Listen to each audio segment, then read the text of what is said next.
It is 40 years since the island of Zanzibar gained its independence from Oman, and the people are celebrating. Rama Abdallah Mazara is a clinician and is here representing her hospital. She's proud to do so. This year will be the first time she's been able to give patients drugs made from artemisinin. It's made a huge difference.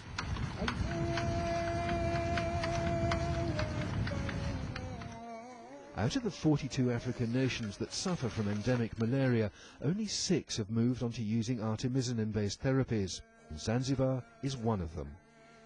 The new drugs have a 95% success rate, but each adult dose amounts to about $3, prohibitively expensive for poor countries. The Global Fund, a partnership between governments and the public and private sectors, is subsidizing the drug in Zanzibar for 3 years at a cost of $2 million.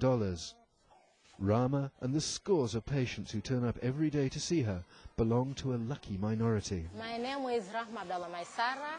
I am working in Kivunge Cottage Hospital.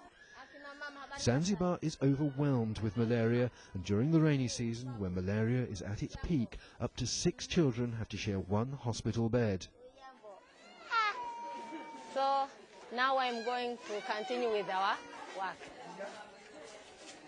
Ali Juma.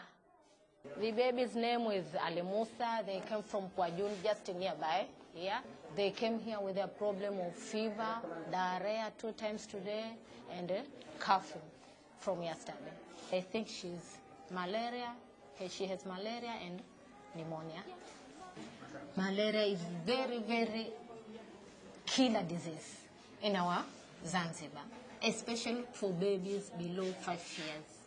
70% of the death is caused by malaria in our Zanzibar. All over East Africa, the malaria parasite has become resistant to the old drugs. This means malaria is killing more and more children. In the 1990s, nearly twice as many young children died from malaria than a decade earlier. In September 2003, an artemisinin drug, artesunate, became available here in Zanzibar and revolutionized malaria treatment. Artesunate is better because many cases, they do not return again.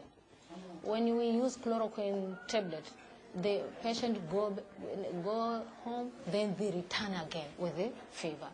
But after using this, many cases are not returning then. About 98%, they get better after using artesunate.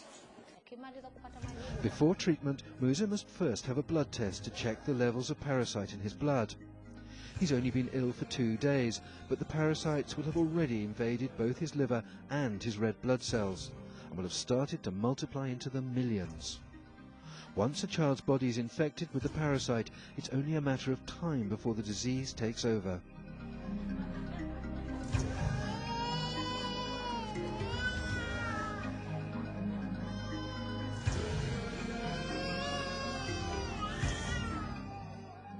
Musa is prescribed a life-saving artemisinin-based treatment, 2 pills for 3 days, and he'll be better.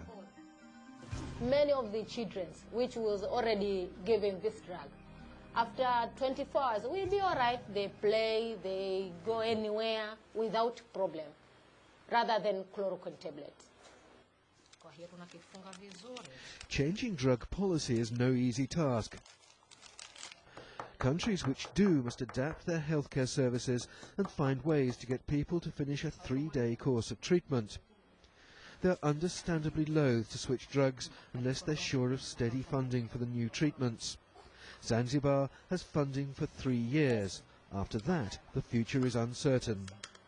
But after just 6 months with the new drugs, the very idea of going back to the old days of treatment is simply inconceivable. We can't go back, because we change our policy from chloroquine to artesunate, so never come back. Musa must be kept in hospital overnight for observation. His mother knows this won't be the last time she makes the trip to Kivunge Hospital.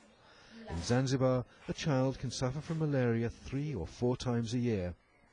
Without artemisinin-based drugs, this means facing the possibility of death 4 times every year. If the subsidies run out, then what?